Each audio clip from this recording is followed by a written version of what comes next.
Life ഗാർഡനിങ്ങിലേക്ക് എല്ലാവർക്കും സ്വാഗതം. ഞാൻ ഈ വീഡിയോയിൽ 45-ൽ പരം സീനിയകളെക്കുറിച്ചാണ് പറയുന്നത്.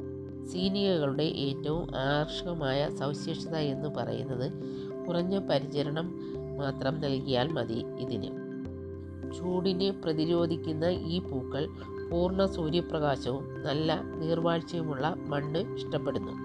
സീനിയകൾ അവയുടെ സൗന്ദര്യത്തിനു പുറമെ പരാഗണകാരികൾക്ക് വളരെയധികം ഗുണം ചെയ്യുന്നു.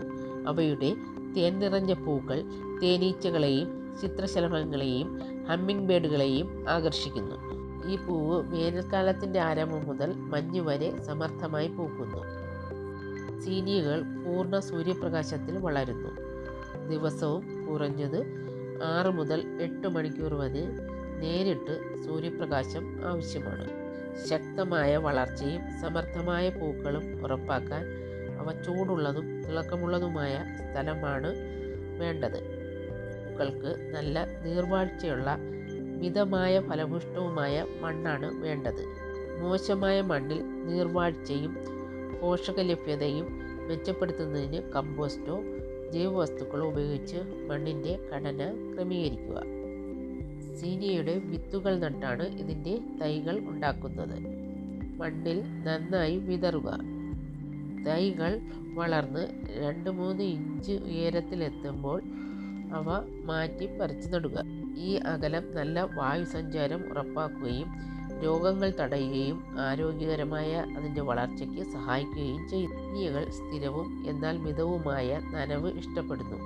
ഇലകൾ നനയാതിരിക്കാൻ ചെടികളുടെ ചുവട്ടിൽ ആഴത്തിൽ നനയ്ക്കുക. ഇത് ഫംഗസ് രോഗത്തിന് കാരണമാകും. നനയ്ക്കുന്നതിനിടയിൽ മണ്ണ് ചെറുതായി ഉണങ്ങാൻ അനുവദിക്കുക. സാധാ മണ്ണിലാണ് ഇത് വളരുന്നത്. പക്ഷേ വളരുന്ന സീസണിൽ സമീകൃത വളപ്രയോഗം ലഘുവായി പൂവിടുന്നത് മെച്ചപ്പെടുത്തുകയും ചെയ്യുന്നു. അമിത വളപ്രയോഗം ഒഴിവാക്കുക. കാരണം ഇത് പൂക്കൾക്ക് ഹാനികരമായി ഇലകളുടെ വളർച്ചയെ പ്രോത്സാഹിപ്പിക്കും. സീസണിലുടനീളം തുടർച്ചയായി പൂവിടുന്നതിന് ഇതിൽ വാടിപ്പോകുന്ന പൂക്കളെ കട്ട് ചെയ്ത് മാറ്റുക. എന്നാൽ വിത്തിനു വേണ്ടി കുറച്ച് പൂക്കളെ കട്ട് ചെയ്യാൻ നിർത്തുന്നത് നല്ലത്. വരുന്ന കീടങ്ങളെന്ന് പറയുന്നത് മൂഞ്ഞകൾ, ചിലന്തി വൈറ്റുകൾ എന്നിവയാണ്.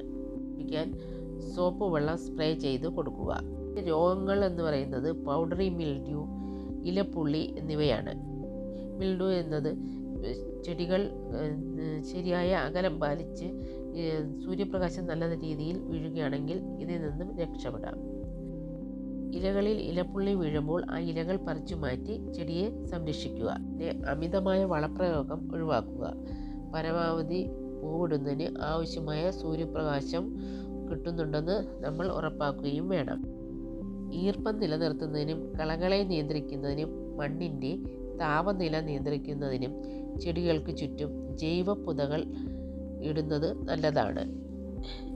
8 ഇഞ്ച് വരെ നീളത്തിൽ ഉയരുമ്പോൾ അതിൻ്റെ മുകൾ ഭാഗം നുള്ളി കളയുകയാണെങ്കിൽ കൂടുതൽ ശിഖരങ്ങൾ ഉണ്ടാവുകയും കൂടുതൽ പൂക്കൾ ഉണ്ടാകുന്നതിന് സഹായിക്കുകയും ചെയ്യുന്നു. അതെല്ലാം നല്ല പൊക്കമുള്ള സീനിയകളാണെങ്കിൽ അതിന് സപ്പോർട്ട് കൊടുത്ത് അത് കാറ്റിൽ മറിഞ്ഞു വീഴാതെ സഹായിക്കുക. ചെടികൾ പറിച്ചെടുത്താൽ ഇത് ഒരാഴ്ച വരെ നല്ലതുപോലെ ഉണങ്ങാതെ നിൽക്കും. നീണ്ടു നിൽക്കുന്ന ഈ പൂക്കൾ പൂച്ചെണ്ടുകൾ ഉണ്ടാക്കുന്നതിന് നല്ലതാണ്. മികച്ച ഫലങ്ങൾക്കായി അതിരാവിലെ തണ്ടുകൾ മുറിക്കുക. വിത്തുകൾ ശേഖരിക്കാൻ ചെടിയിൽ കുറച്ച് പൂക്കൾ ഉണങ്ങാൻ വയ്ക്കുക.